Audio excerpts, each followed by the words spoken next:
All righty, so we are going to continue working our way through the activation techniques here in chapter 5. We'll watch some NASM videos as well while we're at it and kind of get into this. I actually do think I'm going to change my order of how I do this just a little bit. And we're going to go ahead and intro with a video and then I'll dive in and piggyback on it instead of the other way around like we did yesterday.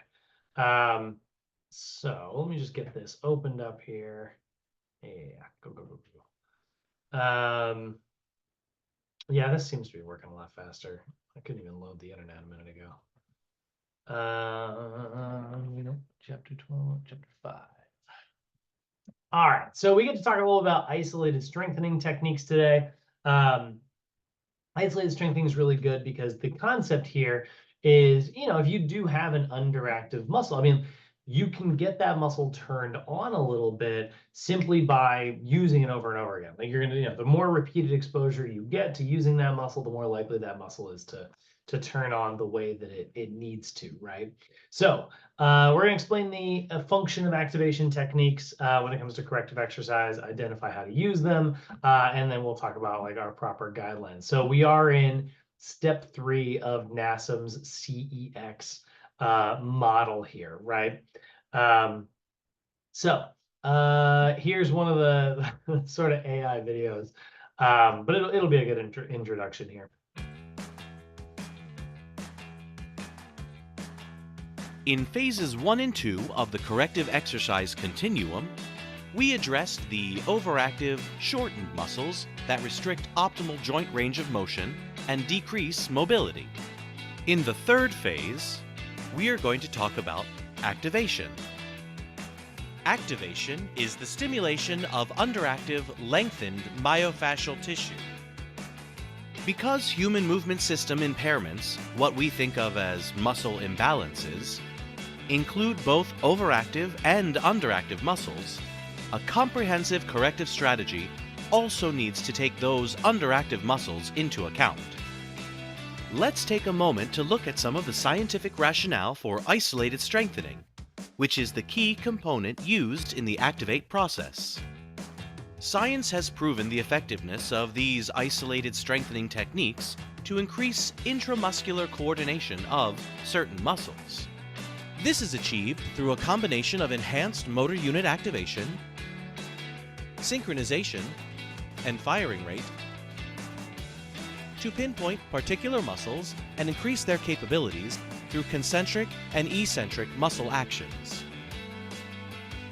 These exercises are applied to potentially underactive muscles that you identified with your client during the assessment process. The goal of using isolated strengthening is the increased activation of the muscle throughout the full available range of motion of a joint or joint group associated with that particular muscle. This is important to achieve before performing integrated exercises to avoid overcompensation of synergistic muscles, also called synergistic dominance. It's important to remember that NASM has designed the corrective exercise continuum to give you a strategic, systematic roadmap. Clinically, it has produced favorable results to perform isolated strengthening exercises within the activation phase, right after your inhibitory and lengthening exercises. And it's crucial to spend time on this phase before moving on to the fourth and final integration phase. This systematic approach helps to avoid any issues with overcompensation and will guide you toward a successful result in reaching your client's goals. Okay, so there's our little intro there, right? So basically the whole idea behind isolated activation techniques is that, like, we've addressed one half of the problem here, right? Like, again, we kind of go back to this idea of, an overactive versus underactive muscles, right? And we see, right? We see, like, okay, there's a little bit too much going on one side of the joint, and not enough going on the other, right? Like this is over contracted. And so people will focus on this, and that's pretty good. Like they're like, I feel a lot better because I'm stretching this thing that's really tight.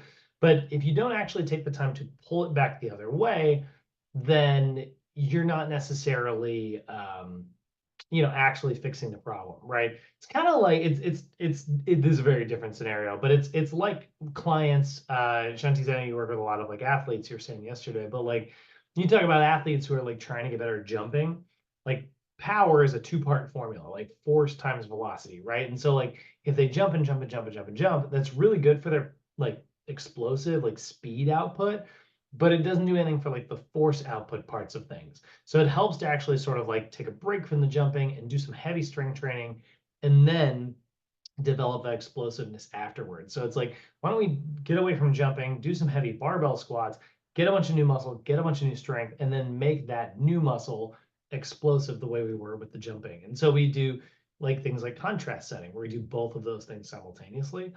That's gonna be much more effective. So it's a two-part approach. You got to address both sides of the equation. When it comes to joints like this, we got to address both sides of the joints. And so a lot of people stretch and stretch and stretch and stretch, which is great. And I yesterday I spent a whole lot of time talking about stretching, but it's also important to make sure that you do flip to the other side of the joint and address the strengthening as well. You've untied the knots, now you need to pull that rope back through the pulley to the other side so we can get this mast leveled out. Is my sailing analogy working? I don't know anything about sailing. I've seen a couple pirate movies. But no, I went as a pirate for Halloween once.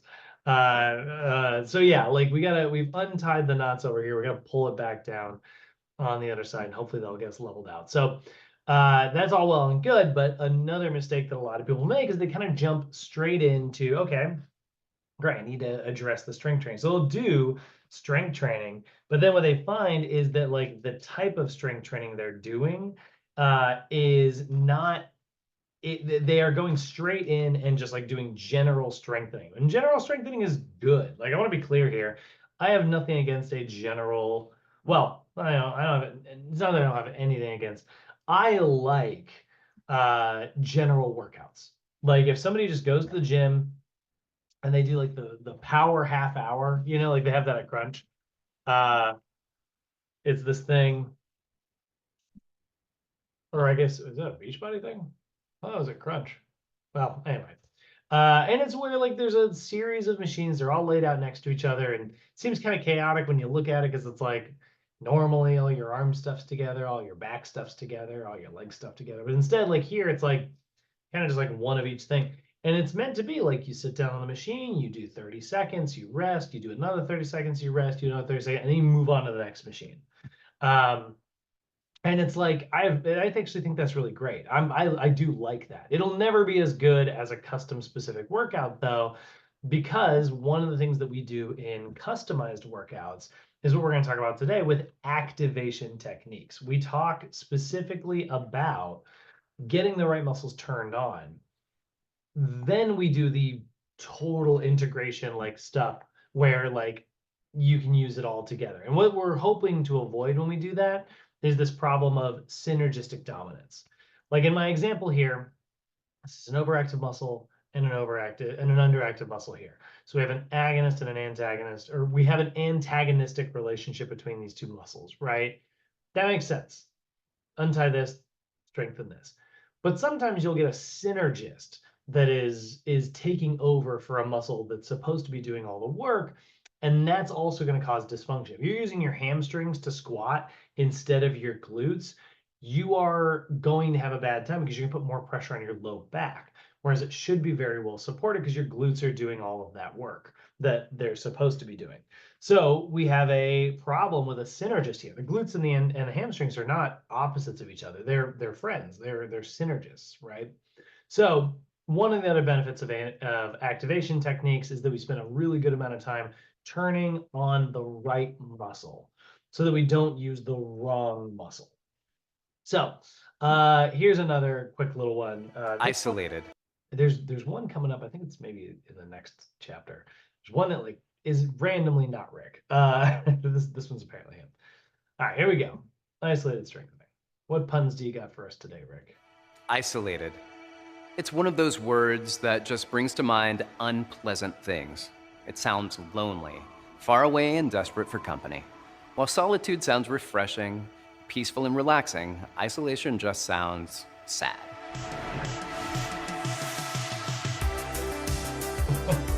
Except when it comes to corrective exercise, where a little isolation is a very good thing.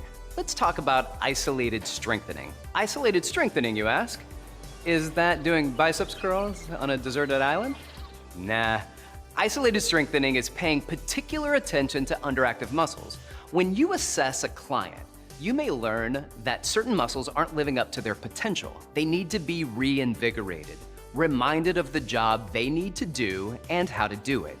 To reactivate and engage those muscles, isolated strengthening is in order. Isolated strengthening is targeted and specific, and it's focused on restoring strength and correcting deficits. Isolated strengthening exercises can be performed immediately after inhibitory and lengthening techniques. With any isolated strengthening move, you want to position both the client and the resistance in an optimal position to ensure recruitment of each targeted muscle. One example of isolated strengthening is the glute bridge. Since the desired movement here is hip extension, the resistance of gravity should be set up to directly oppose the hip. This, like many other isolated strengthening exercises, can be performed with body weight alone, using your client's weight to provide resistance. You can also add dumbbells, cables, or elastic tubing.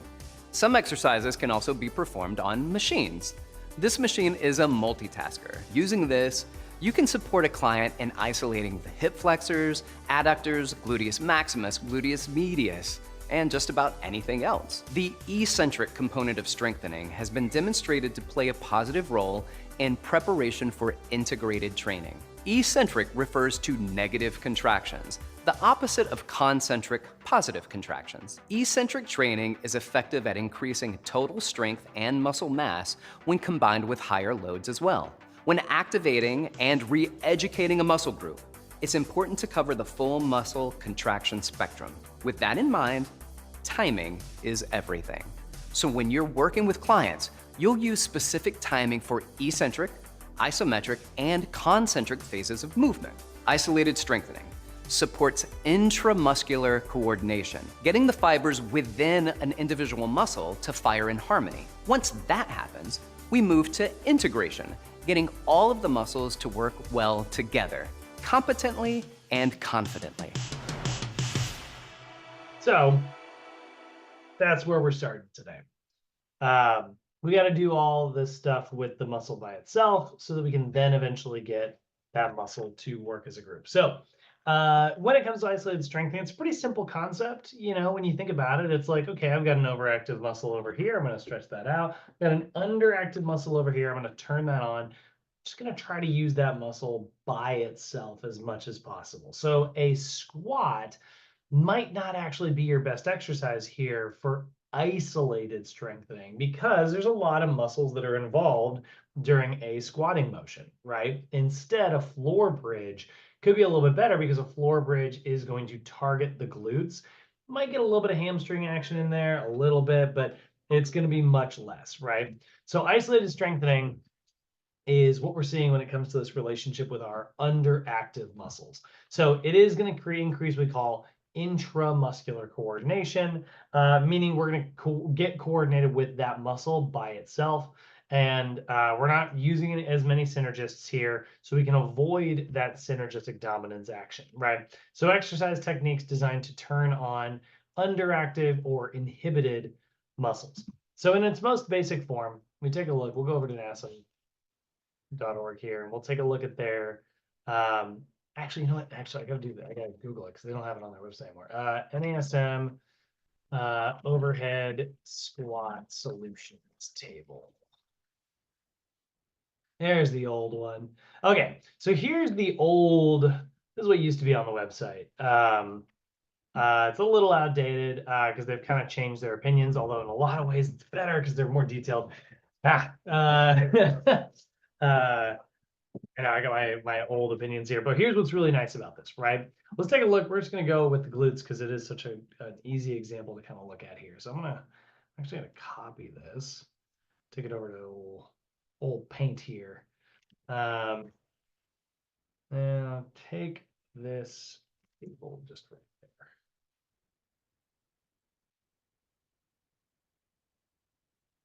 And get rid of the rest of this. Okay, so here in a low back arch situation, right? So what we're observing is we have a client who has a low back arch, right? So that means that they've got the classic like anterior pelvic tilt, right? So if this is the anterior side over here, and this is the posterior side over here, this person's pelvis is rotating down like this. Right? They're experiencing this anterior rotation because basically they're getting this rotary movement, right? So what's happening here is we have an overactive, we'll put that in red, hip flexor complex, right? So the hip flexors are pulling down really hard like this. So we'll say that's the hip flexor complex, right? So that is going to be, just going to make my font smaller here. Good Lord. Let's make that 20. It should be fine. Maybe 15. I'm really zoomed in. So we'll say that that's the hip flexor complex. You know, that's going to be your iliopsoas, TFL, and rectus femoris. Right? So those are our tight overactive muscles. Okay. Now we also have tightness in the most likely the main culprit here is going to be, we're going to say spinal erectors in the new version, but the real big one here is going to be that erector spinae. So we'll say like the erector spinae is doing a little bit too much, you know, pulling up kind of like this. So we got the erector spinae. Did you reset my font size? How? Very.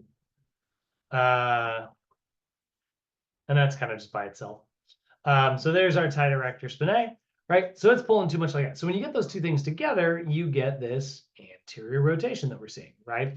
Meanwhile, what we're mostly talking, so we would inhibit and lengthen both the hip flexor complex, and you can still SMR your erector spinae. You just need to use a special tool aside from a formula. Use a lacrosse ball. But we got to get into, you know, these muscles that are weaker than they're supposed to be. What we want to see is we want these overactive muscles, or I'm sorry, we want these underactive muscles to fire more. So like, you know, what we're really seeing is like the erector spinae pulls up this way and the hip flexor complex pulls this way. I want my glutes to be the one that's pulling this way, right? And that hopefully will roll this back, right? I want my abdominals to tighten so they'll pull this way. And hopefully that will fix this circle. So here, what we need to turn on, what's underactive, are our gluteus, our hip extensors, right? So particularly the gluteus maximus, right? We're seeing not enough work there. And our hamstring complex, right? So both the let's say hamstrings. So both the hamstrings and the glutes are not firing the way they're supposed to. They're not resisting that hip flexor. These are all, the gluteus maximus performs hip extension. The hamstrings also does hip extension, although it's not, the hamstrings aren't like the prime mover there. But the hip, like, you know, they're opposite, they're doing hip extension. That's the opposite of hip flexion. We have too much hip flexion, we need more hip extension. So what are we going to do to activate the gluteus maximus? We're going to get that in just a second. But we also need more like spinal stabilization. So we see our intrinsic core stabilizers here are also underactive. And there's no way I'm going to have enough space to write all of those. So I'm just going to say core stabilizers. So we want more of this, and we want it from our core stabilizers.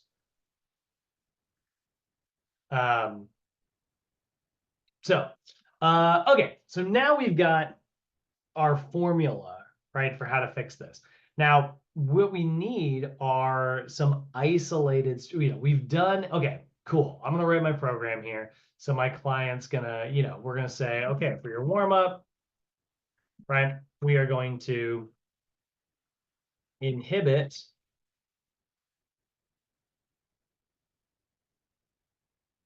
and we look at this list and it's like, okay, well, the iliopsoas are really tight, the TFL is really tight. Let's do a little bit of like SMR on that, TFL, right? So we'll say, I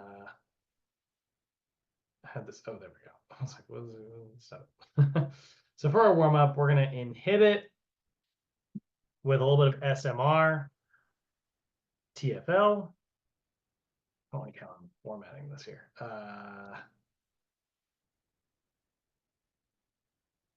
Actually, here's one. Inhibit.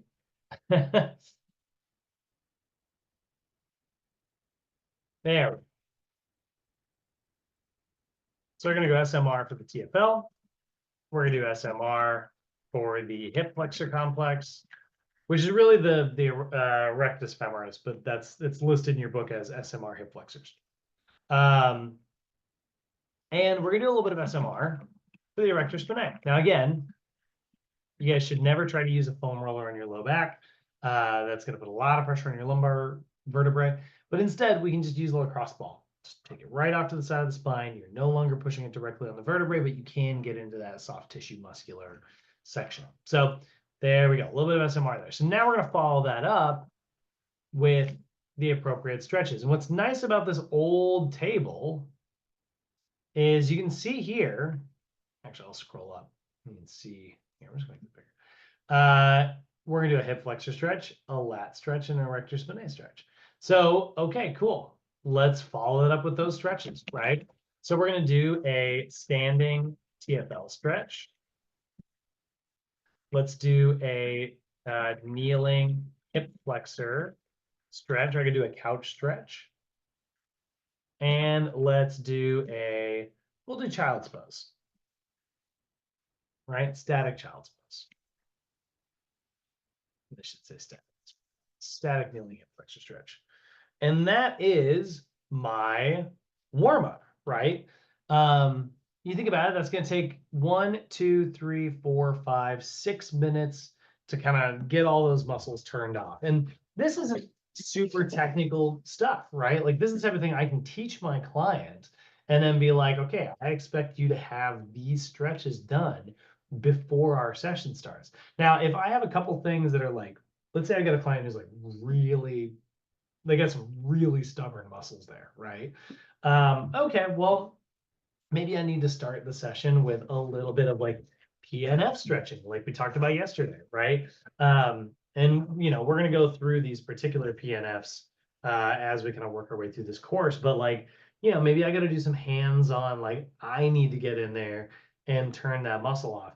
That's okay. They can still get through a list of a few stretches before, like if I've got a 7 a.m. appointment, I'm going to say your homework is to get here at 6:54 and take 6 minutes to knock out this little thing. And then I'm going to teach it to them during one of their sessions, right? They're going to learn it. They're going to master it. I'll send them video examples so they can remember to do it at home, right? And these are that's going to help them sort of untie all this really tight stuff.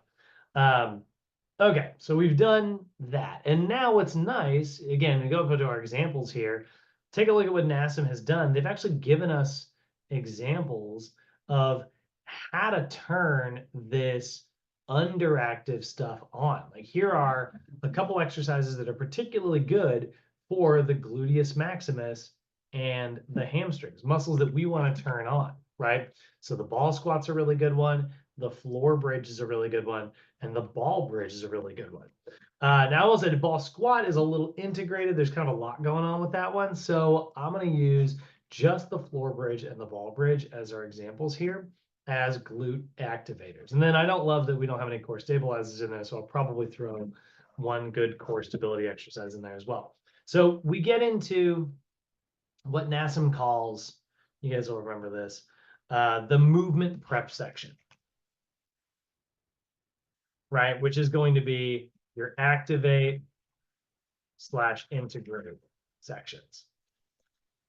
So we'll do, let's say, a floor bridge first, right? We'll follow that up with a ball bridge. And then I want to get some core stability in there as well. So we'll go with the plank, right? And now, again, I've switched it. I'm working these muscles in isolation, right? So that's all very good for my activate. And then maybe I'll move into the next section of activation, which could either be considered skill development, which is where I would take this integrated stuff and like basically just like move that down here and call this integrate. But for the most part, for me, guys, I just like to put it in my movement prep. So we'll get one integrated movement that's going to be a little bit more complex than a bridge or a plank, and we'll do that ball squat. The ball squat's going to be really good because it's a very unstable exercise, and I'm going to be using more than just my glutes in isolation there. I'm going to get my quads involved, which are part of that hip flexor complex. Yeah, I'm going to have to move through the full ranges of movement. I have to core stabilize and use my glutes simultaneously. That's going to be a much better version. So you can see like here's our sort of movement prep section. So now we've kind of addressed this. And now, like now that all this is done, I'm just gonna move into my normal workout. You know, I mean,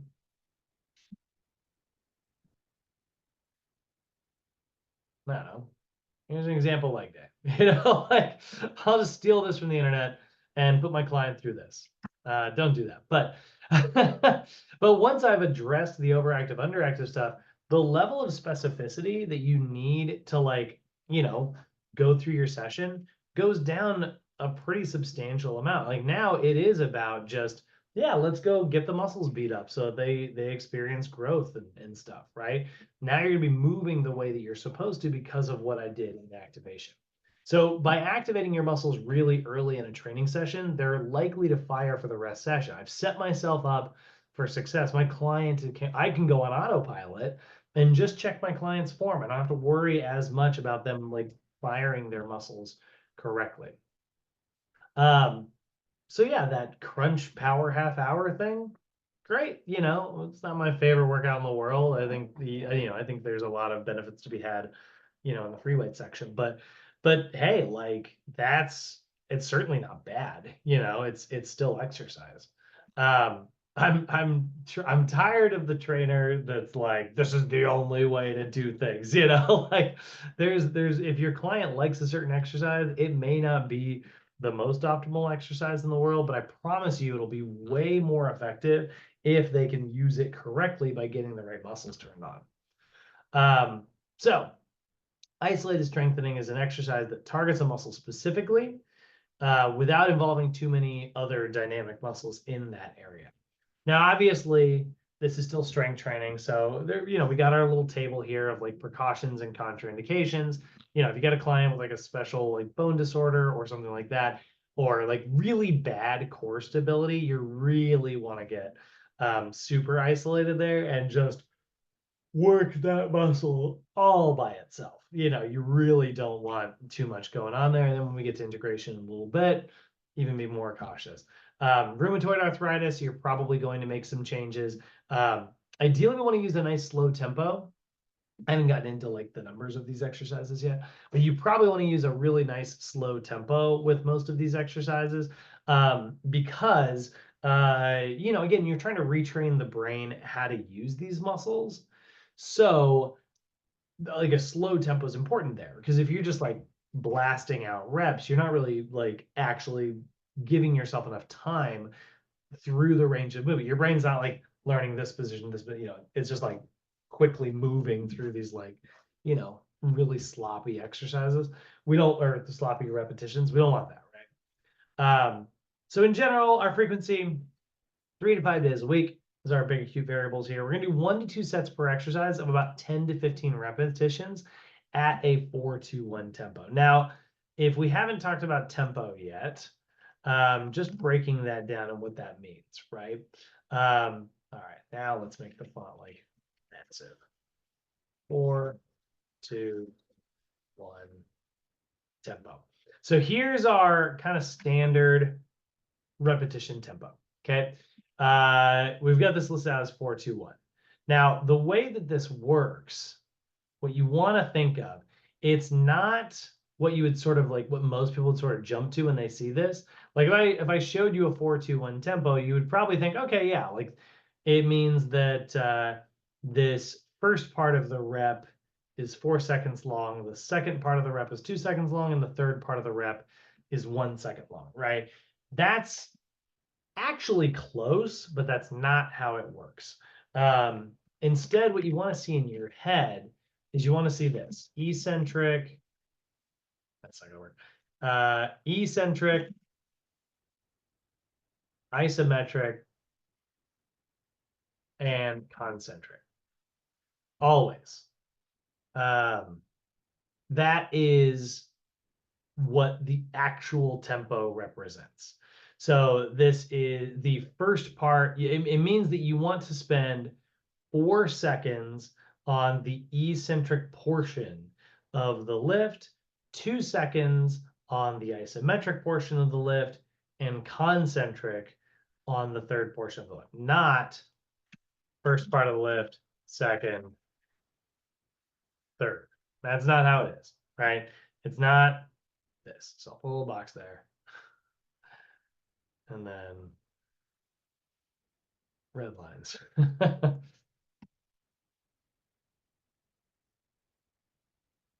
Not this.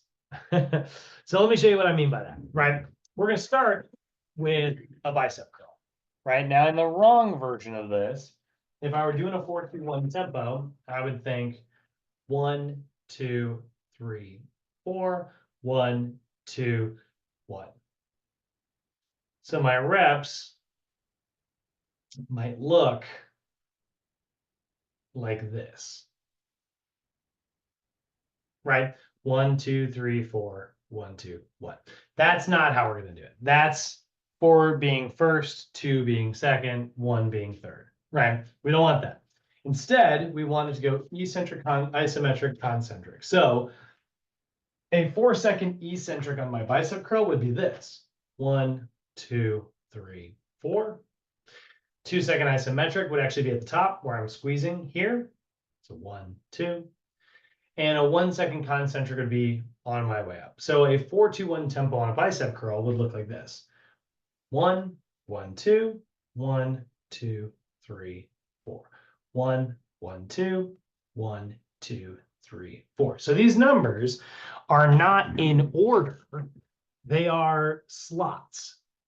This always represents the eccentric portion of the lift.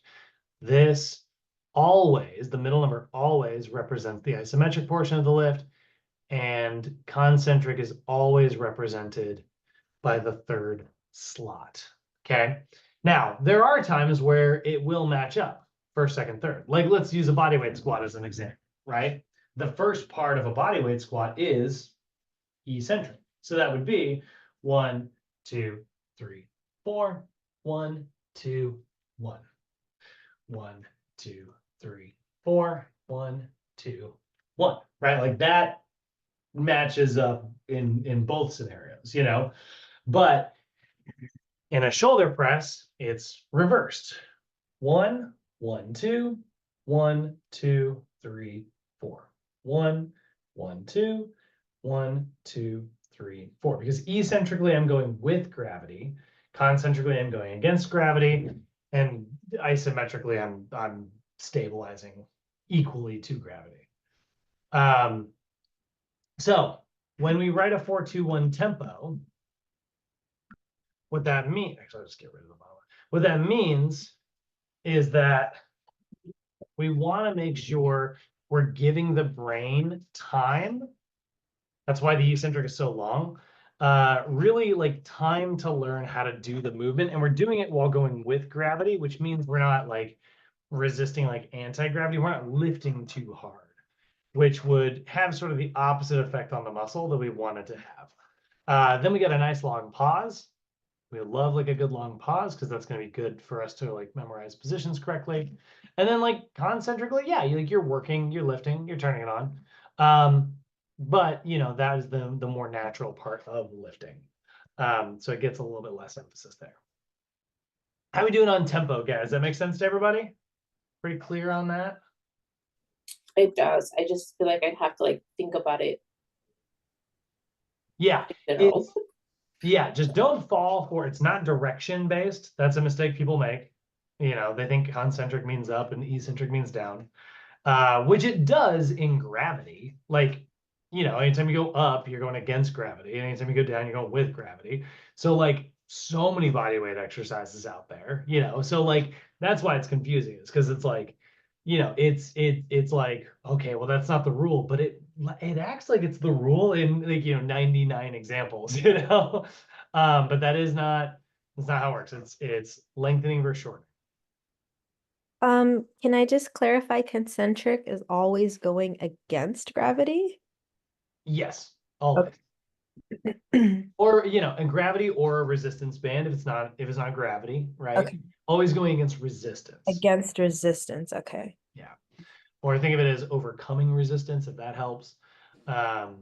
Whereas like eccentric is like resistance is overcoming you, you know.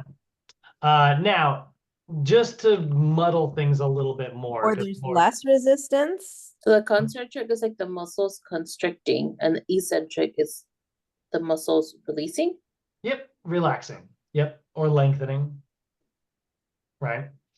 Lisa, what was your question again? So it would be against okay, concentric going with gravity, eccentric going with gravity. Mm-hmm. That's like it would be I'm trying to phrase this correctly. So you are deloading in the eccentric portion. Think of it as no, you would actually be loading in the eccentric version. That confuses me. Let's go through it. Yep. So let's get them up here. Actually, we'll put them all up here. 30 here. So eccentric is the loading phase, and that does seem kind of weird. But think about picture a slingshot, or picture like a catapult, or you know, something like that, like a crossbow, right? You would load a bunch of energy into it by like stretching out this big rubber band, right? So it's being pulled, the rubber band's being like pulled apart. Now it's got all this potential energy to snap and unload. And that would be like the concentric portion of things, right? So eccentric is the loading phase, or it'd be like it's the lengthening, right? Or stretching, right? It's the negative of the rep, right? It's like when you're going with the resistance. And so like that's going with gravity, right? So like it's loading, it's lengthening, it's negative, it's a stretch. There's a lot of different terms to kind of describe what this is, but it's a loading phase because when you're stretched out, like let's say I was already like shortened up, right? Let's say that was the loading phase. If you were to load something into a crossbow that's already like fully like in its shortened position, like put the little arrow in there, it's just gonna fall out. You know what I mean? Like it's not gonna, you can't like you put the marble in a slingshot, but the slingshot's not like stretched, right? You just put it in there and it would fall. You have to like grab it and hold it and put all this potential energy in. You gotta lengthen it and stretch it out so that it wants to snap forward. Okay. And then so concentrically you deload.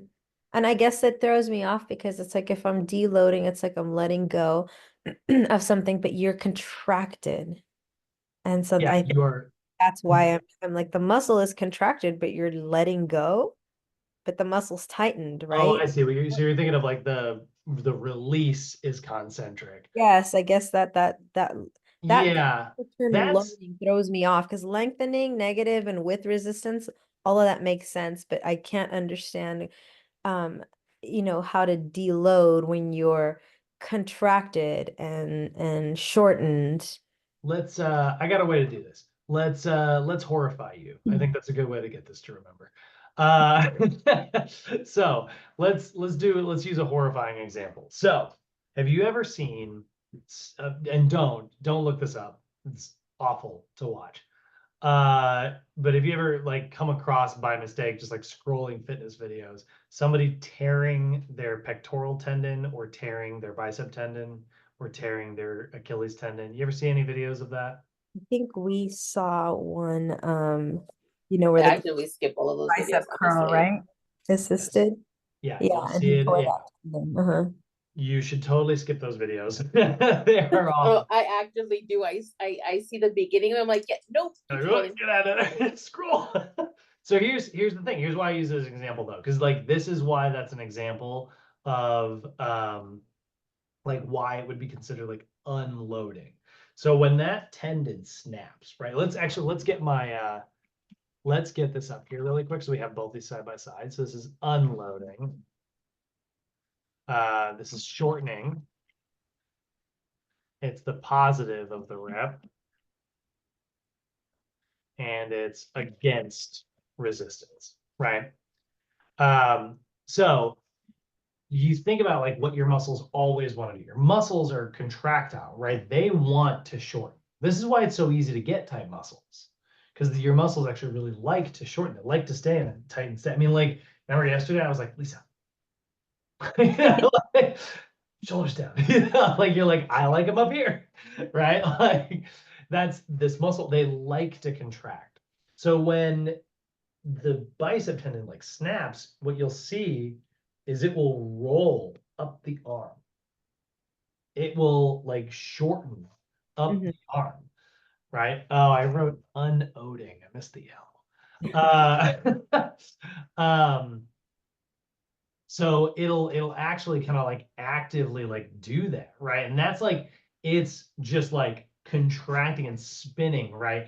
If there was something attached to that bicep tendon, like let's say the end of the tendon, it's like being unloaded. It's being released from like the tension that it was holding on that opposite bone. So it just jumps up and Oh, I see. Because it was pulled Mhm. before, like you said, the slingshot, right? It was loaded because it's pulled, and you unload as you contract because you're shortening, you're coming back up. Exactly. Muscles. Okay, okay. Thank you. Yeah, That of was a course. good analogy because I was really having a hard time with the verbiage. I mean, and not because I wanted to get hung up on it, but I'm like, I don't understand. I want to like visualize how the muscle is Yeah.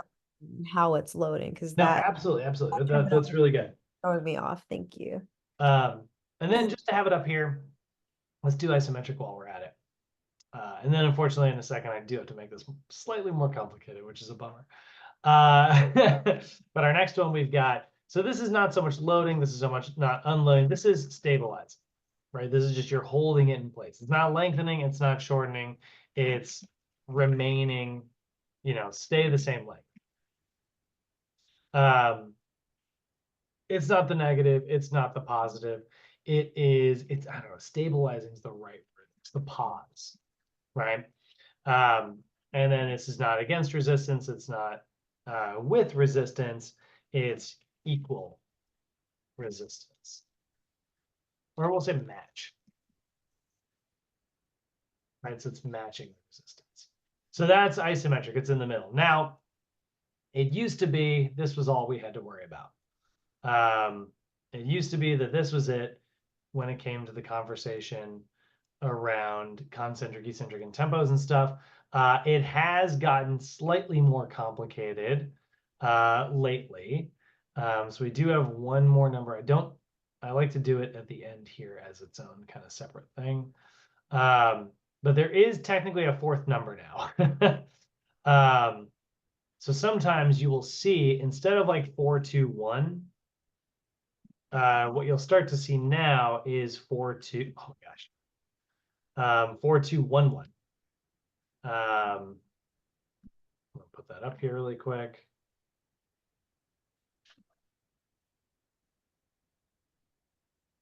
You don't always see it, but you will sometimes see it. So what the heck is that?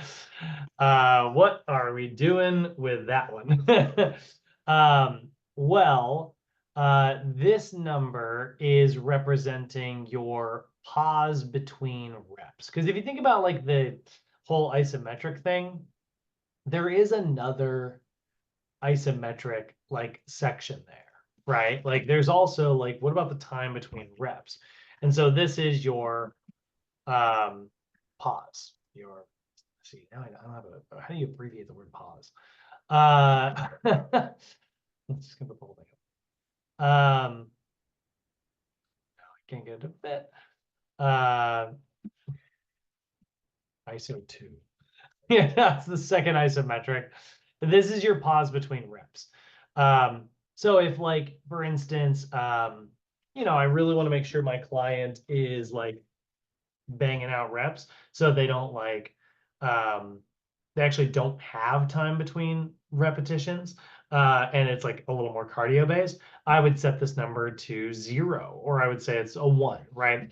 So sometimes you'll see people do like, they'll do their rep, they're like, okay, and they'll do the next one. You know what I mean? Like that's the big long pause. That's actually pretty great in like powerlifting, because then they're really putting emphasis and intention behind every rep. But if I'm trying to like get a really big calorie burn, I might do a 4-2-1-0 tempo. So on a bicep curl, that would be 1 1 2 1 2 3 4 1 1 2 1 2 3 4 1 1 2 1 2 3 4. That's my 4-2-1-0 tempo. And that's not in this edition of the text. That's not in the corrective textbook, because it's not like pause between reps in corrective exercise. It's really not part of the conversation, but I figured I would mention it, and I'm going to delete it, just because you'll see it out on, if you look at tempo stuff on the internet, you'll see that sometimes. But that's how these numbers work. The isometric is the middle isometric. That's the time. That's the like where the muscle's like kind of actively shortened and stabilizing. The pause between reps is where it's like, lengthened or resting and stabilizing. So that's just the pause between. You'll sometimes see that fourth number there. But for the most part, you look at our PowerPoint today, we see like 4-2-1. So when it comes to activation techniques, we're going to use a 4-2-1 tempo. 4-2-1 is really good at getting muscles woken up, getting them stabilized, getting them turned on. It's not so good for size. It's not particularly good for it's really not so good for strength. If you're going for like strength and explosiveness, you want to be an athlete, you're going to want either a 1-1-1, a 1-0-1. So really not taking a lot of isometrics there. A 2-0-2, so a little bit longer time under tension, or like an XXX. Like you want to be explosive when you're going for like power and stuff. But that's not what we're talking about today. We're talking about just like coordination. So as a general rule of thumb, we go back to our little workout we've been making here: floor bridge, ball bridge, plank, ball squat. Right? I'm gonna do 1 to 2 sets per exercise and 10 to 15 reps. Now it is per exercise per body part. I probably don't need this ball bridge right here, so I'm actually going to go ahead and just let's actually just go ahead and delete that, because honestly that's kind of redundant with our ball bridge. It's really just meant to both be examples. But a floor bridge, a plank, and a ball squat. So I will do my rules down here: 2 sets each. I'm going to actually do this. Put our little cute variables here. Cute variables, remember, are our numbers. So we're going to do 2 sets. Now it'd be 1 to 2 sets, but I'm writing this workout, so we're going to say 2 sets, 15 reps each. Slow. That means 4, 2, 1. Tempo. We'll put that right there on the corner of the box. And that'll kind of represent how I want my client to move, right? That's telling them, oh, okay, like we're really focused on this like slow sort of activation stuff, right? So they do that, and now I can get into the rest of my workout with confidence that like they're going to be using their muscles correctly. The ball squat, again, that's an integration technique. The numbers actually are going to be the same. So for now, just to pay attention to those two. And I guess on a plank, that's it's not a plank. I should have said like probably do 30 seconds. I consider so like, so this is like, you think about it, it's like 4 + 2 + 1, that's 7 seconds per rep. So if you're doing like 15 times like 7 seconds, that's like 105 seconds. So I usually give it like half credit. I'm like, that's 7 seconds for an if you're going to strictly do just like an isometric hold of something like a plank or, you know, a wall sit or something like that. And you're like, well, how many reps do I do if I'm doing isometrics? I say give them half credit to this slow tempo. So around 3 to 4 seconds per what would be a rep. So if you were going to do 15 squats, you're trying to figure out how long to do a wall sit, I would say like do it for 15 reps times any like 3 to 4, so times 3.5. So a 45 to 60 second wall sit would be the equivalent to like a 15 repetition squat. If I'm going to pick something like that, that's what I would do with mine who's got like jumper's knee. I got somebody who's like a jumper's knee, like that's a quad, their patellar tendon gets really tight. Isometric has been shown to be really good for that. So I'll probably, you know, do some stuff that's like knee specific, and I might have them do a wall sit. You know, that's this. We're gonna get into that on our knee lesson. So for those of you who are like, "Ooh, I work with jumper's knee sometimes," don't worry, I'm gonna cover that again in the future. So yeah, so my plank, I'd say 30 to 45 seconds, 10 to 15 repetitions. So we're just gonna go through, here's some example isolated strengthening exercises. Here's some of the things we're gonna practice tomorrow. You can see like towel scrunches. That works the bottom of your foot by itself. Short foot, that's also gonna work the bottom of your foot. Anterior tibialis exercises, really good for your shins. Posterior tibialis, shins. And then medial gastrocnemius, trying to get that like middle calf turned on, right? So many people have tight calves, but usually it's that, you know, we saw this yesterday with the foam rolling, right? It's usually the outside lateral aspect of the calf. So activating your medial gastrocnemius by doing some like calf presses with the toes pointing in instead of out can actually help with that. Here are some examples of the knees. So like a quadriceps exercise or a hip flexor exercise. These are usually not quite as necessary. Usually people are pretty tight here. But your gluteus maximus, gluteus medius, more gluteus medius.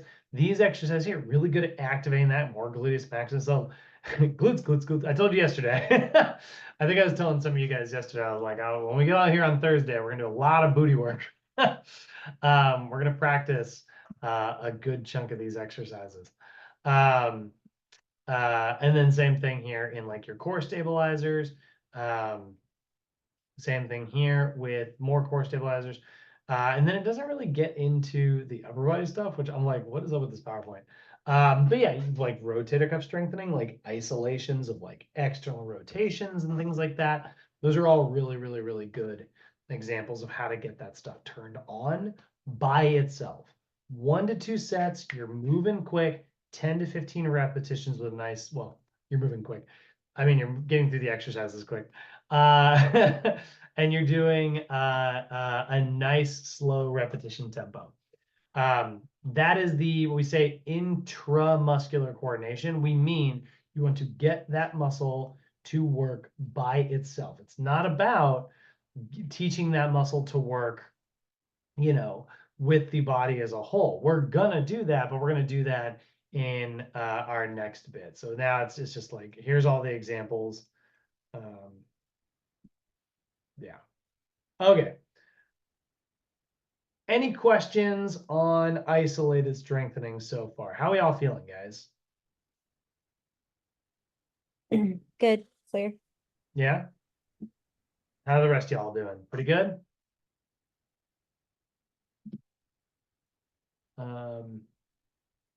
So I think I'm just gonna need to review it a little bit to make sure it's sunk in. yeah, I always find also like if you're just trying to take away, like boil this down. If you want, like I always think it's helpful to kind of like summarize a chapter with one sentence. It's like, what is an isolated strengthening exercise? We want to work the muscle by itself. And then like it's like, okay, well, why? Well, we want to do it because we turned the tight stuff off. Now we need to turn the loose stuff on. Oh, I get that. I get that. Yeah. Sure. And so then your job is just like through repeated exposure, like memorizing these exercises and like kind of picking the ones that like best target things, like that's the other part of this is like it's important to know like like what exercises kind of do it the best, right? Like I said, like a squat is actually a really great glute exercise, but it's like a glute, hamstring, quad, and calf exercise, and like that's a lot, so we don't consider that isolated. But like a donkey kick, where you're on all fours and you just kick your heel straight up towards the ceiling, really good. A floor bridge, really good, so you just gotta kind of pick the ones. That's where the artistry comes in, is like, oh, I know this client can't get down on their hands and knees, so donkey kicks are out of the question. They can't even really lay down, so floor bridges are also not really an option, even though floor bridge, for the record, totally my favorite when it comes to glute activation. So I throw a strap around their ankle and I have them do a cable kickback. Cable kickback's got a little risk of getting a little hamstringy, but for this particular client, that's the best one because it gets to keep them on their feet. I don't have to worry about them like passing out from, their high blood pressure problem that they might have or something, whatever their reason for not getting on the floor is. So don't get me wrong, like I mean, I'm not exaggerating when I say it's probably 9 out of 10. In 9 out of 10 routines that I write, the floor bridge is my glute turn on exercise because I'm just real biased to it being that's the best tasting one, Right. But yeah, occasionally I'll be like, oh, they can't do that, so I need to know a few other ones out there. But yeah, and then that's what we're gonna do. We're introing the idea of isolation, and then once we're done with this, guys, like starting like Friday, we're gonna start working our way through. Well, Friday we're gonna go into assessments and stuff, but like eventually the second half of this class is gonna be like plugging away at these specific body parts. So it's like, okay, here's a pool of foot and ankle SMR stretches, isolated strengthenings, right? So eventually, and then it's like, okay, now let's move to the knee. So you'll get a lot if you're feeling like you're like you need to review because you're like, oh, I don't have enough examples. The examples are coming. Conceptually today, just think of it as loose stuff. I need to get it turned on. And if you understand that, trust me, you're on the right pace. Give you the heart confidence. All right. So let's go ahead and watch another AI video. Let's go ahead and move into chapter 6 here, integration techniques. Also really not that complicated. The only difference here is like instead of isolating, now I do kind of want to pick some complicated stuff, Now, when I say complicated, I just mean maybe a compound movement, multiple joints working. It doesn't have to be a like reverse lunge to bicep curl to shoulder press hinge calf raise. You know what I mean? Like it doesn't have to be like a 9-part super complicated movement, although you can get your client to do stuff like that. That's really good. Like that is really, if they can pull that off, that's impressive. All the while like you're throwing tennis balls at them that they have to dodge, and no, we're not doing anything like that. But integration just means slightly more complex movements, right? So we're going to explain the functions of integrated movements as they relate to a corrective exercise routine, those techniques and how to get them moving, and then our guidelines for sort of how to like program it. So we're in step 4 here. Now that we've moved through step 1, which turned off, let's say, like a tight gastric nemus, we've moved into step 2, which lengthened out that tight gastric nemus. We moved into step 3, where we turned on the, let's say, anterior tibialis antagonist. Now I need to get my body to continue using that anterior tibialis while I do something a little bit more complex so that it applies. I remember to use the muscle while I'm 3 miles in on my run, or while I'm at the end of my workout and I'm tired and I'm run down, and I want to make sure I'm pulling my toe. Speaking of the anterior tibialis, how many times you see somebody get like, they're tired. I mean, Trisha, looking at you in particular, just because I know you're like a long distance runner, but like, how many times have you seen somebody like where they're just like wiped out and they're tired and they're in the middle of like a, their thing, and they get dramatic and loose, and then like they just clip their toe on something and just face plant, or hopefully not face plant, but at least like they clip their toe and stumble for a second. I've been that person many a time. Oh yeah, I got stung by a bee the other day because I made like a hard run in Ultimate. And I was like, oh, that was so hard. And I like went down to my knees and I hit my hand on a bee. The thing is, I'm usually that person right when I'm coming back to the parking lot after the run, like I'm coming Yeah. back in, and because right at the end, and I think probably because suddenly I'm kind of relaxed, like, oh, I'm not paying attention suddenly, and I just stumble over something and I face plant. Yeah, you get loose, So it's like, okay, it's like when I'm being intentional, I'm using the muscle correctly, but I also need to use the muscle correctly when I'm not being intentional, So this is where integration comes in. It's like, if you can use it in isolation, great, but if you can use it in integration, well, world's your oyster at that point. It's like you're really going to use a lot more, which is what we're going for. So here's a quick little video. I say quick. Now that the appropriate muscles have been inhibited and lengthened, and others have been activated, we've arrived at the fourth and final phase, where our corrective exercise continuum culminates with the integration process. The initial 3 phases focused on attention to individual muscles.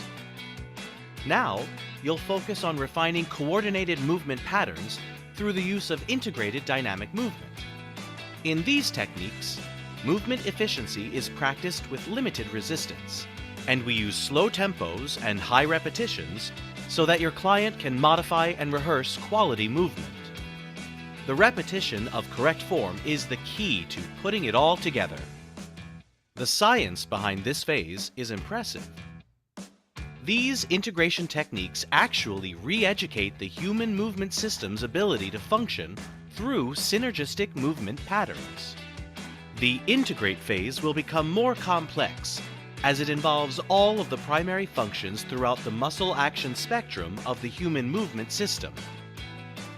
The agonists, antagonists, and synergists are all called on to provide and control degrees of freedom to obtain neuromuscular efficiency and optimization of human movement. Slow and focused exercises in a controlled setting have been shown to establish and confirm healthy movement patterns and the ability to eccentrically decelerate, stabilize, and concentrically accelerate movement. As performance and neuromuscular control improve, these movements change with more progressive dynamics such as added speed, resistance, impact, and directional pattern to simulate real-life functional activities. Simply put, the goal is for postural control to be re-established while reducing the risk of potential injury. So, how does it work? Well, the goal is intermuscular coordination, which is the ability of different muscles in the body to work together to allow coordination of global and refined movements. Exercises that will prove effective in this phase should be considered carefully, depending on your client's existing challenges. Dynamic exercises should implement upper and lower body, unilateral, bilateral, and overhead movements. This way, the core muscles have a more integrated linking between upper and lower and right and left, allowing for extensive intermuscular coordination. Integrated dynamic movement generally involves low load and controlled movement in ideal posture. This helps to ensure that joints start and remain in proper alignment, muscles function in their proper length-tension relationships, and synergistic muscle recruitment is optimal. This may be a primer exercise for more advanced exercise programming. The importance of integrated dynamic movement lies not just in the movement patterns themselves, but in proper form and the progression of the movement patterns as well. As your clients advance, integrative movements can be systematically progressed to include higher amplitude, resistance, velocity, or complexity, depending on the needs and abilities of your client or athlete. The first three components of the corrective exercise continuum are similar to individual instruments of an orchestra. This fourth and final component of the model brings all of the individual instruments together to play in concert, once again, as a single integrated unit. At every stage, it's important to return to the conversations you've had with your client along the way, starting all the way back at the client intake process. Taking into consideration their goals and needs, your observations as a corrective exercise specialist will inform every decision you make about specific techniques, pace, and intensity. As you reach this final phase of the corrective exercise continuum, both you and your client will be amazed and inspired by what you've accomplished at every phase and how far you've come together. So that's good and all, but let's do a slightly better one.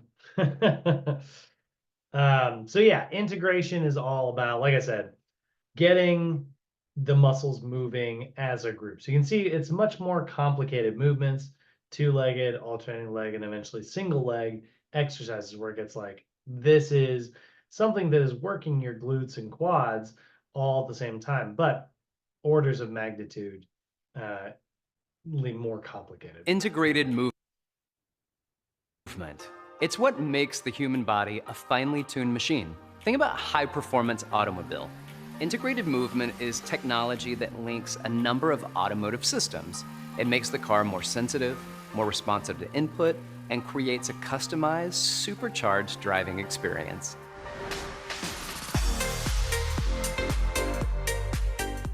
If we think of the body as a vehicle, we want power and performance. We want efficiency, responsiveness, control, and always safety. So how do we build that machine? Through integrated movement.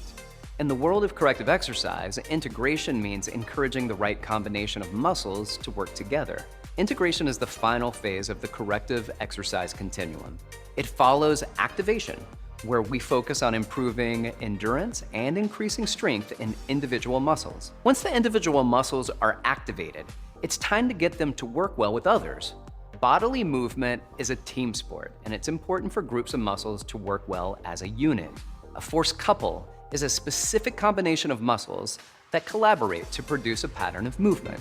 One example of a force couple is the coordinated activation of the trapezius, deltoid, and serratus anterior. This force couple supports any activity that involves reaching overhead.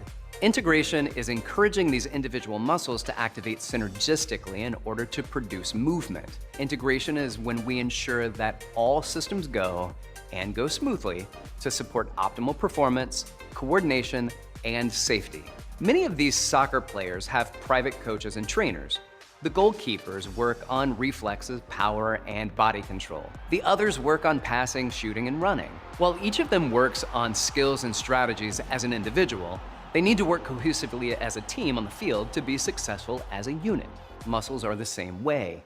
Multi-joint motions require superior intermuscular coordination, which is when the neuromuscular system functions like a well-oiled machine, with all muscles working together with proper activation and timing between them. Score! By performing multi-joint motions regularly, we promote that level of synchronization, and ultimately, it becomes second nature. Research shows that the use of both unilateral and bilateral exercises helps create an uptick in performance. Adding overhead movements can help to engage core musculature, which supports movement and stability. It's important to use multi-joint exercises in all planes of motion to encourage those muscles to work well together. This re-educates a client's neuromuscular system so that it maintains proper postural alignment during functional activity. The premise with integrated movements is to promote high levels of intermuscular coordination, re-establish postural control, and improve injury resistance. Integrated movement involves low load and controlled movement in ideal posture. This helps to ensure that joints start in and remain in proper alignment. Muscles function in their proper length-tension relationships, and synergistic muscle recruitment is optimal. Examples of integrated dynamic movement include a squat with an overhead press or a lunge with a row. The importance of integrated movement lies not just in the movement pattern selections themselves, but in the progression of the patterns as well. For example, a base exercise might consist of a two-legged exercise like a ball wall squat with minimal challenge to stability. You'd progress from here to an alternating or staggered stance exercise, for example, a step up, and then perhaps advance to a lunge, next to a single leg base of support exercise like a single leg squat, and finally, to more dynamic exercises such as jumping or hopping. You can also add upper body movement. Use multiple planes of motion. You can incorporate stability challenges as well. This is ultimately the rationale behind the 4 phases of the corrective exercise continuum. Inhibition and lengthening techniques reduce tension in overactive tissues and establish proper mobility. The underactive muscles are awakened using isolated strengthening techniques during the activation phase, and during the integration phase, we put it all together. Now remember, knowledge and mastery are 2 different things. Just because a body is aware of new corrective movement, that doesn't mean that it knows how to properly incorporate all that newfound efficiency. This is where integration techniques come in. We teach the body what to do with that new mobility and muscle activity. Over repeated workouts and exposure to corrective exercise, the body will accept a more optimal movement as its new normal. Your job as a corrective exercise specialist is to teach your client new and restorative movement patterns. By utilizing integrated movement, these new movements will, with patience and repetition, become habits that the body remembers. Every client's body is like a luxury vehicle, exquisitely appointed, distinctive in its power and potential, and built for movement. Give them the keys to confidence, skill, and coordination to travel the road ahead.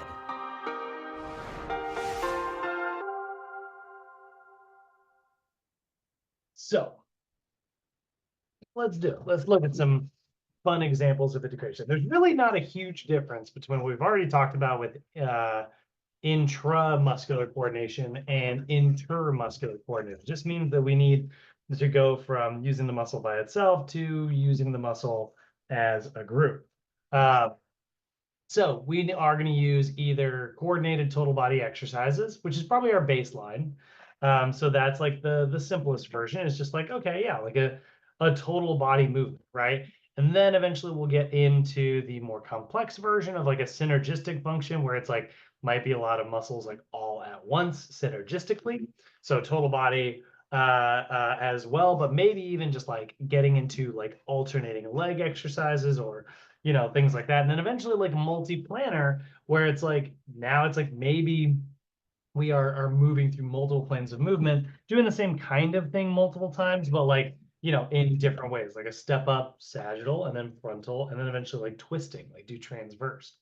So we need to have progression built over into this. And like progression is always key. Like, that is something we are always striving for, just in the realm of exercise.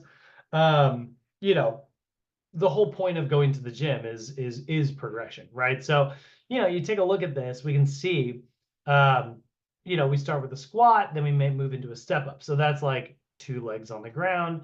A step up is like 2 legs in multiple planes, and then lunging, and then maybe even like single leg squatting, right? So we get into like a single leg stuff. So integration techniques are compound exercises that target the synergistic movement of multiple muscles surrounding a joint rather than just using a muscle all by itself.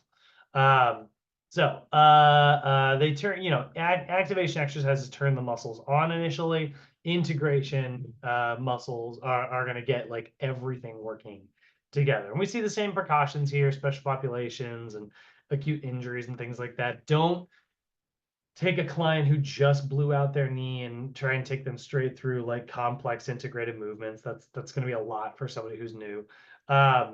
But once they are like cleared for exercise again, like that is where we can start to get into that. And so, eventually we can even get into like jumping exercises that are really integrated and much more complex.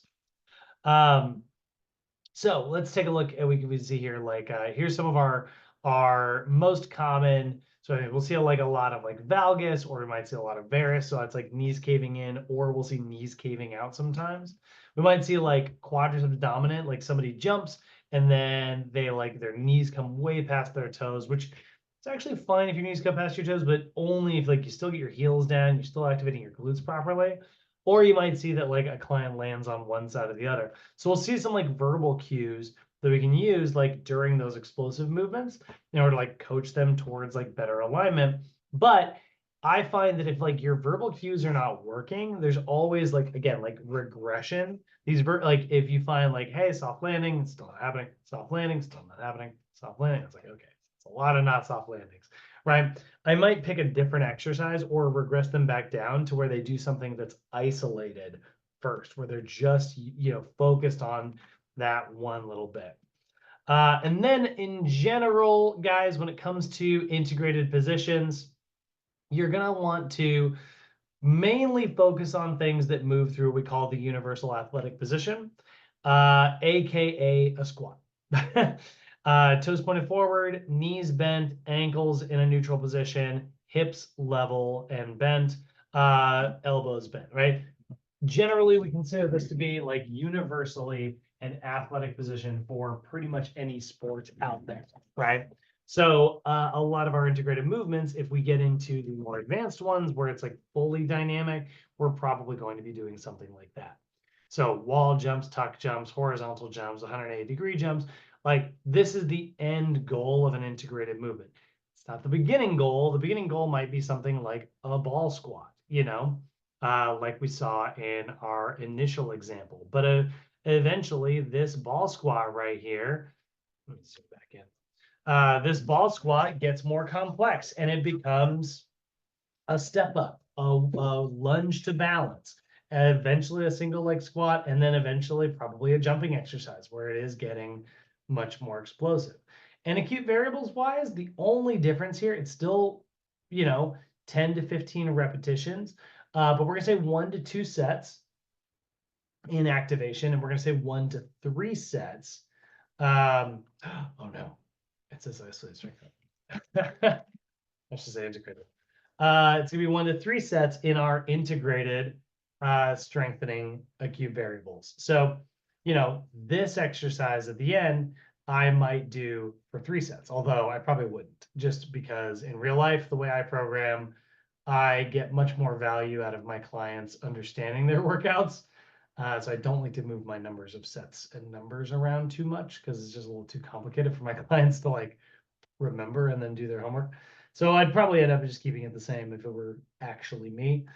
And then the other little thing, instead of doing this, most of the time you're going to probably still focus on like a 4-2-1 tempo, but instead we're going to list the tempo as controlled. And the reason why is because just imagine for a second, we're going to do this integrated total body movement that's like pretty complicated, right? So I'm going to have dumbbells in hand, right? I'm going to do a reverse lunge to balance, which is that, with a bicep curl to overhead press, okay? That is a very complicated movement. So I am going to do one of these, and I'm going to do it at a 4-2-1 tempo. So I would go into my reverse lunge, 1, 2, 3, 4. I'd pause at the bottom, 1, 2, 1, 1, 1, 1, 2, 1, 2, 3, 4, 1, 2, 1, 2, 3, 4. That's one Nope. rep. No, thank you. No, thank you is correct. So instead of doing it like that, we are going to list it as controlled. And what that means is like, go slow. Like, do it with correct form. That's what I care about. Way more so than going through it like, in a really accurate 4-2-1 way. So here's some really good examples, right? Step ups in general, but you can do that with an overhead or a cable press. Lunges also really good with an overhead press, or it's never on here, but like lateral raises is a really good one. Single legs with overhead presses, or a Romanian deadlift to PNF pattern. If you don't know what that is, Romanian deadlift is this right there. But you can always do a single leg Romanian deadlift, which would be one leg at a time. And then you can also do a single leg deadlift with a PNF pattern. I'm going to kick my chair when I do this, but dumbbell in my right hand, and I would go down, and then I would bring this across up like that, and then back down. So deadlift to PNF. That's a really good one. Really good for shoulder stability. Hops, lots of hops, jumping from one side to the other. Lateral tube walking, fantastic integrated movement for using the glutes.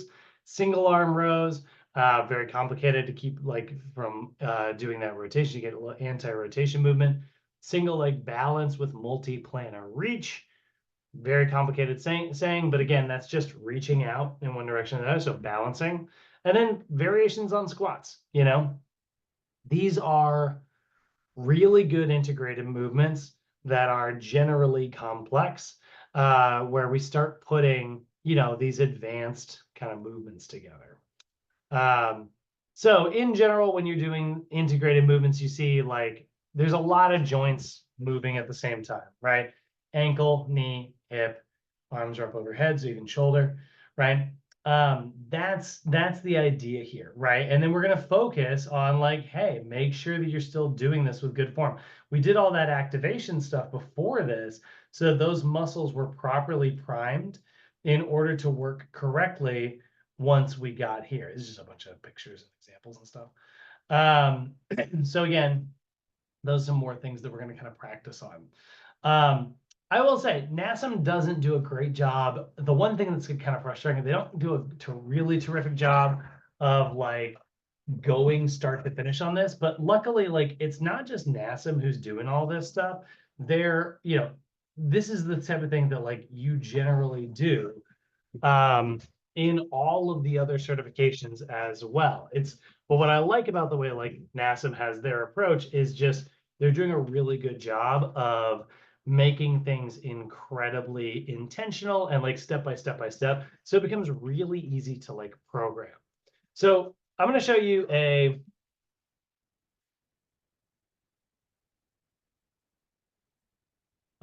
really good example of Squat University, right? This is a channel that I show all the freaking time because I think that he does such a good job. He doesn't follow NASM's examples, that he's not going through the NASM approach necessarily, but he especially when it comes to the inhibiting and the lengthening stuff, but he does such a good job of getting the correct muscles turned on before you actually go into your workouts and stuff. And then he's really good. We'll watch a lot of these videos when it comes to assessment and stuff.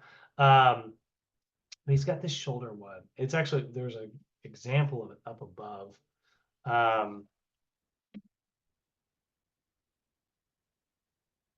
This video here. I'm trying to look for the longer version of this video.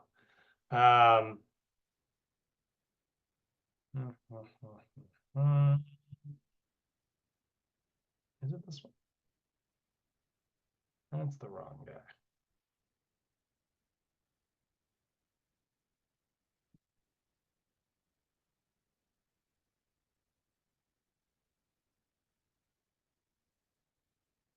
No, that's awesome. That's a top 5 video. God dang it.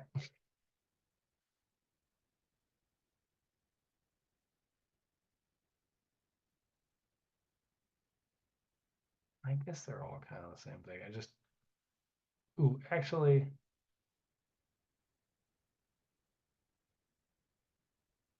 you know what? Actually, this is a really good one. That's only also 5 minutes, so that's that's meeting all my criteria, and I've seen this one before. When you pour a glass of Bib and Tucker, it's like cracking open the most amazing of stories.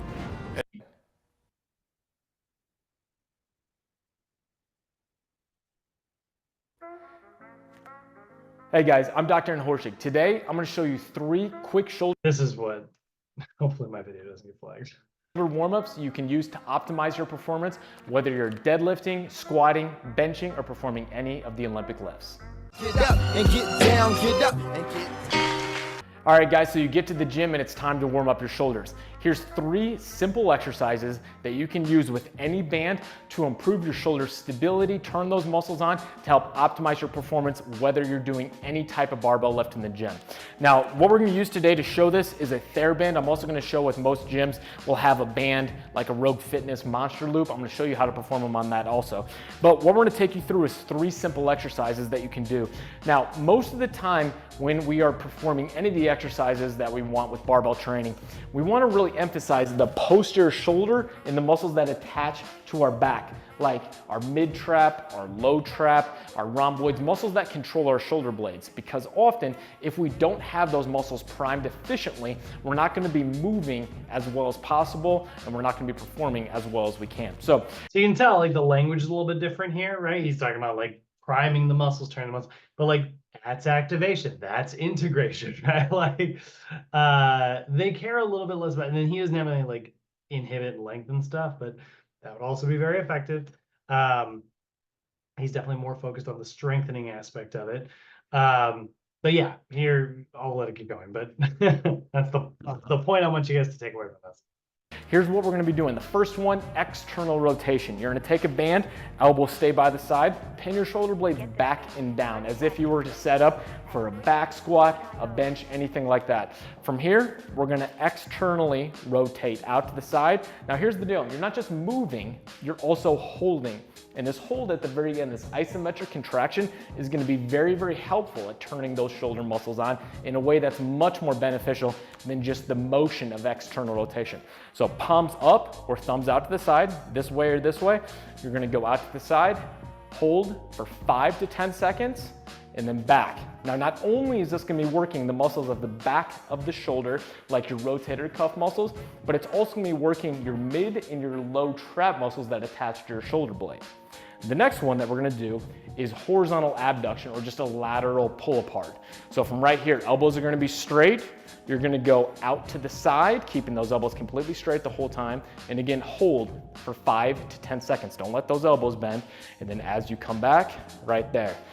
This is gonna be working specifically more of those mid-back muscles, like your rhomboids and your mid-trap, ones that are helpful with scapular retraction, setting those shoulders in a good position.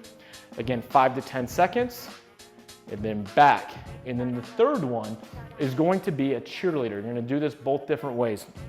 Arms out in front, and you're going to go up and out at a diagonal, hold for a couple seconds, back down, switch sides.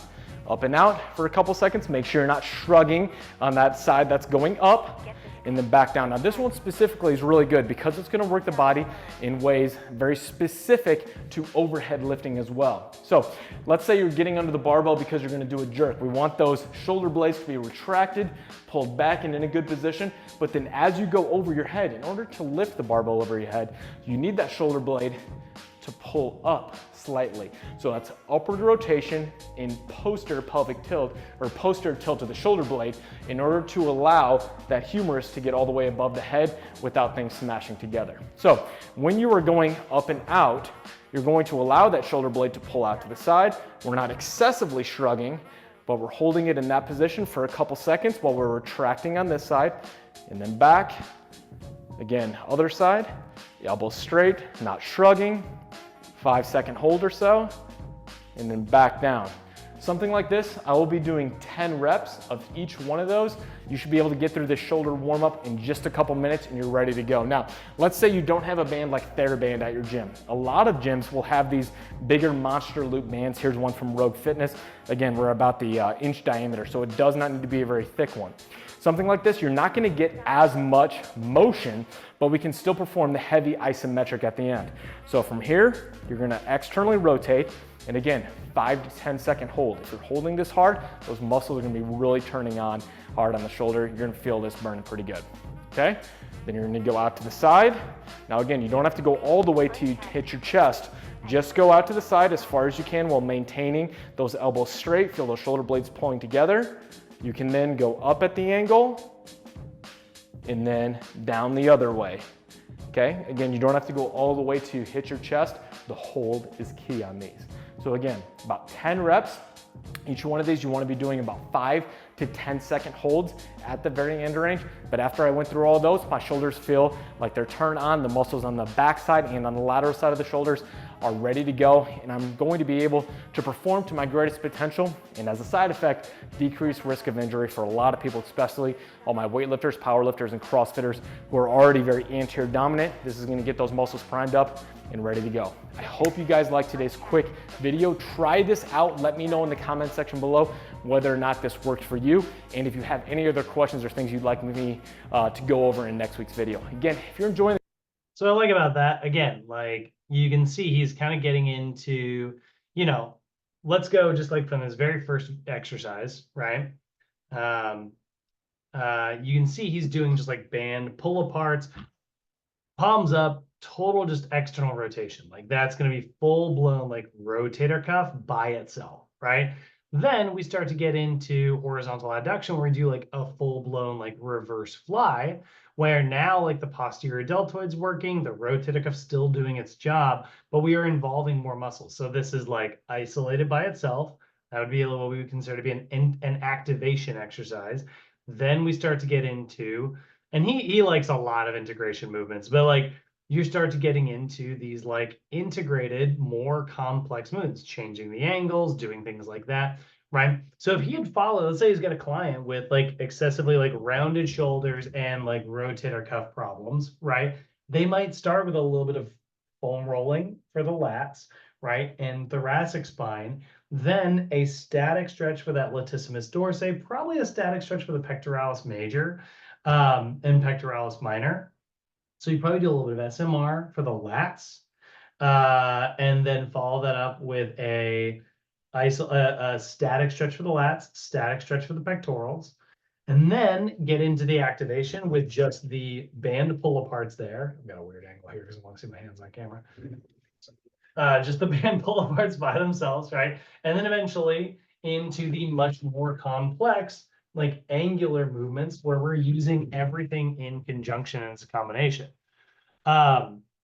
Big fan of that approach. And like, that's what you're going to see out of, that's what you're going to see out of a lot of like integrated movements. So let's just take an example here and work our way through. We'll kind of wrap things up today, looking at a very simple approach to any, we'll use his example actually. That'll be kind of fun. So we'll do, again, we'll say my client's name is Bob, and Bob is working on improved shoulder mobility, right?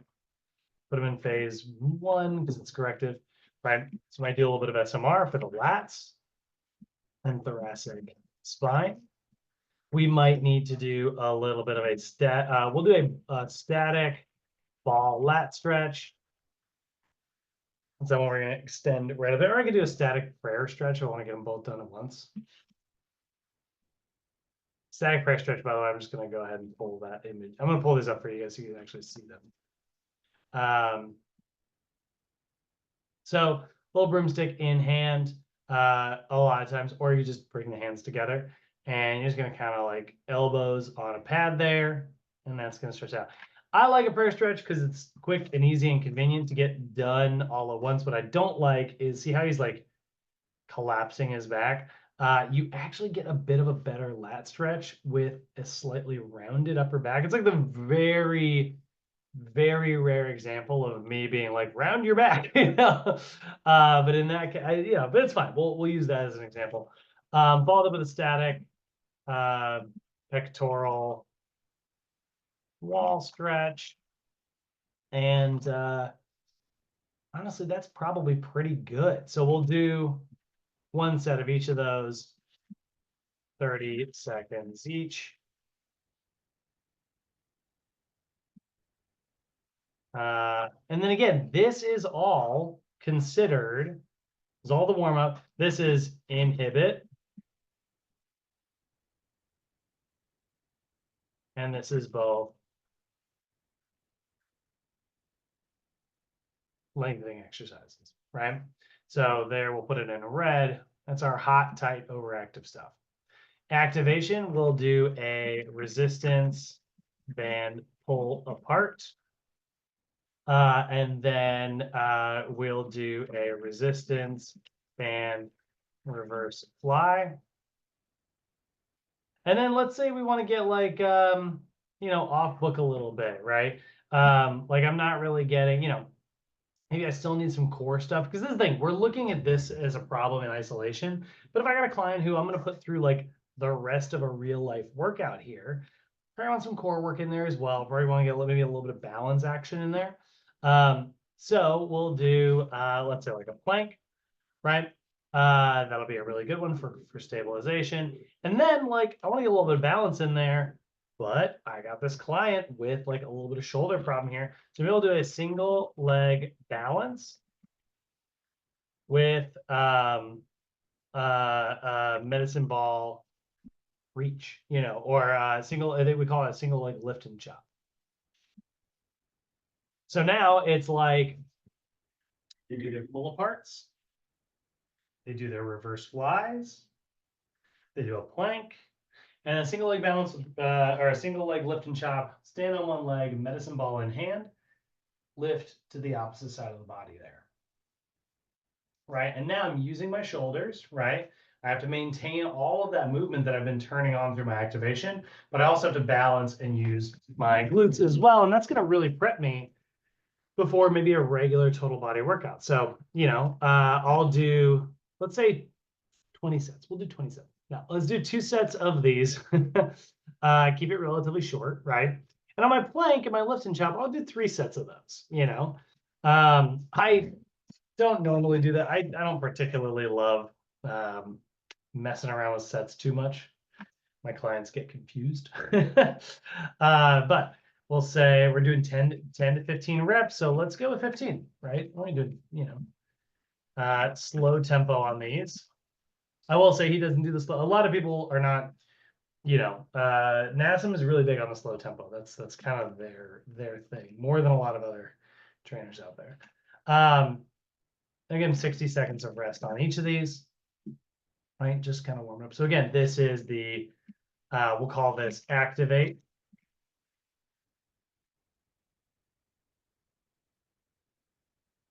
And this is like activate / trigger. I don't know. That's kind of an integration movement in a lot of ways. We'll call it activate. That's for our underactive muscles. Then over here, we'll do, let's say 30 seconds on the plank. That's an isometric tempo.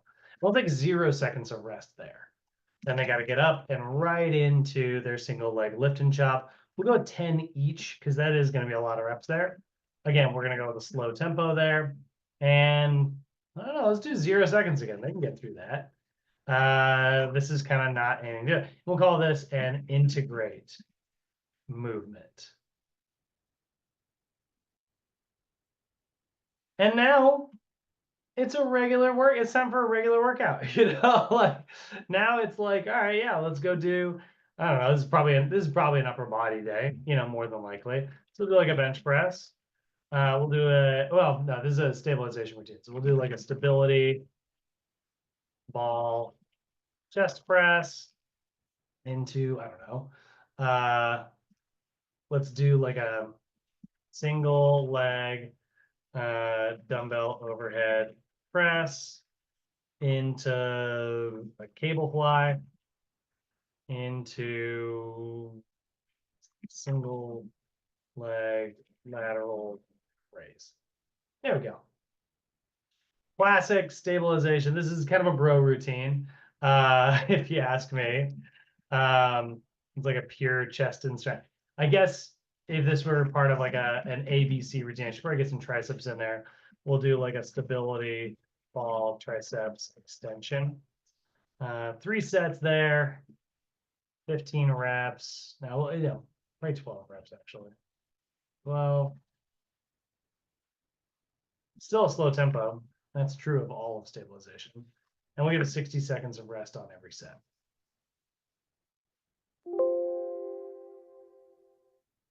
And follow that up with our cool down. Let's use the same stretches as that. So this is like a big, improved shoulder mobility.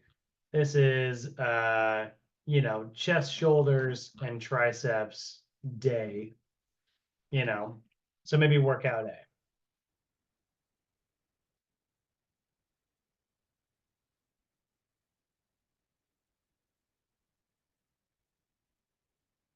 And yeah, that's a basic.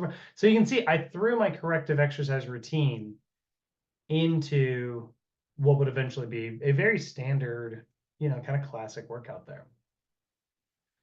How we doing, guys?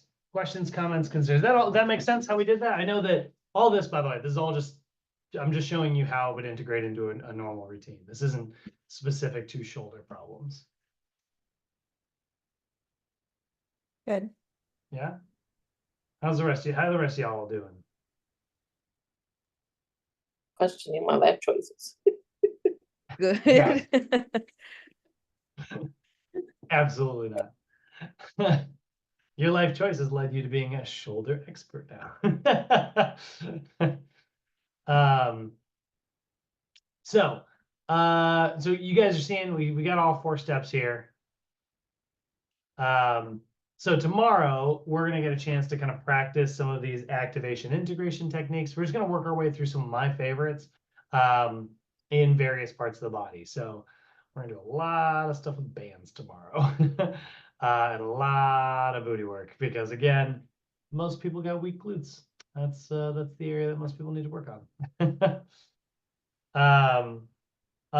So Trisha, I know you like this. I'm gonna get this recorded. It'll take me a little while to download the recording, like it'll buffer and all that, and then it'll take a little while to upload. But it's gonna go up on YouTube. I'll get that onto the canvas. Guys, I'm gonna reorganize a little bit of the canvas today. I don't love the way it's like set up right now. But I'm gonna get that up there. And oh, good. Now my internet starts to crap out. Get that all up there, and then you guys are gonna find that first quiz today. That's gonna cover these first couple days here. So if you don't mind knocking that out, that'd be great.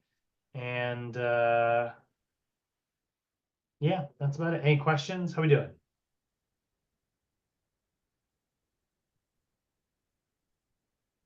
Radio silence. All right. Where's the button?